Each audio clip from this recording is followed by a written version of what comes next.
Nous sommes très attachés à trouver les bons leviers au RSE qui vont être profitables à l'état d'esprit de l'entreprise, à l'image aussi de l'entreprise, mais surtout à la conviction que nous avons.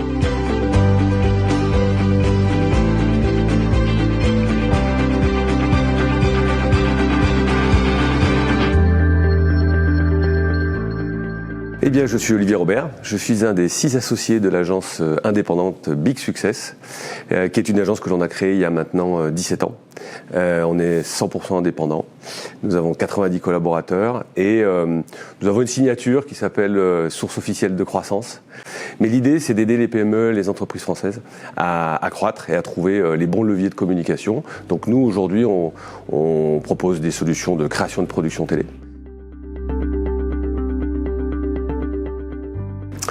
Alors, dans la continuité de notre idée de source officielle de croissance pour les entreprises françaises, on s'est rendu compte que les entreprises du Made in France, celles qui ont décidé de produire en France, avaient des difficultés de communication, des difficultés de discours. Alors, l'idée, c'était donc de pouvoir les accompagner sur leur discours et de les aider à comprendre comment ils pouvaient mettre en valeur, en fait, leur savoir-faire, leur production, qui souvent étaient liées à revalorisation des savoir-faire, souvent liées à réindustrialisation, souvent liés aussi à sauver des emplois.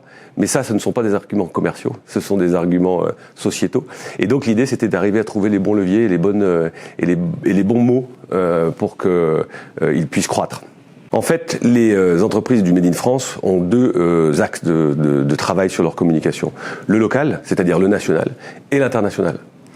Étrangement, c'est beaucoup plus facile à l'international. Pourquoi ? Parce que le savoir-faire français en général est quand même bien perçu. Alors qu'en local, au national, eh bien, on a souvent des a priori. Le Made in France est trop cher. Le Made in France est plus cher. C'est plus qualitatif, mais c'est plus cher. Donc l'idée, c'était vraiment d'aider ces entreprises à trouver ce discours qui va leur permettre de vendre plus en local et d'être beaucoup plus efficaces sur leur communication.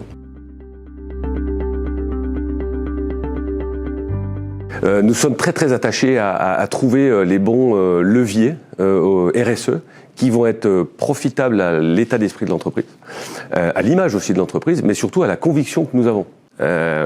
Nous avons une réelle conviction parce que d'abord, nous sommes poussés par nos collaborateurs à avoir ces convictions. Donc nous avons pris des petites mesures et des grandes mesures. En fait, l'idée, la première des choses, c'est qu'on ferme le vendredi. On ferme le vendredi pour pouvoir baisser le chauffage le vendredi, le samedi et le dimanche. Petite action, petite goutte d'eau dans tout cet océan, mais en ce moment, c'est une notion importante. De la même manière, la planète est un de nos sujets clés. Nous avons 2 actions. Nous accompagnons donc The Arche, qui est un événement qui va avoir lieu, qui va embarquer en fait des solutions innovantes pour sauver la planète européenne, jusqu'à Copenhague. Nous allons créer un label qui va s'appeler Label Planète. En fait, ce qu'il faut savoir aujourd'hui, c'est chaque fois qu'une publicité passe à la radio, à la télé ou au cinéma, avec de la musique, des droits sont reversés à la SACEM. Ces droits peuvent être en fait récupérés et peuvent être réinvestis auprès d'actions qui peuvent être actions contre la faim, mais qui peuvent être d'actions dans le monde entier pour sauver la planète. L'idée, c'est de faire travailler des producteurs français, des créateurs français, des musiciens français, pour qu'ils s'engagent aussi, que nous récupérions une partie de leurs droits et qu'ils soient reversés pour aider ces associations à se développer afin de mettre en place ces actions qui vont sauver la planète. Je pense que c'est vraiment un enjeu majeur. Comme je l'évoquais, aujourd'hui, nous avons, des engagements, les associés, nous avons des convictions, mais nous sommes portés par nos 90 collaborateurs.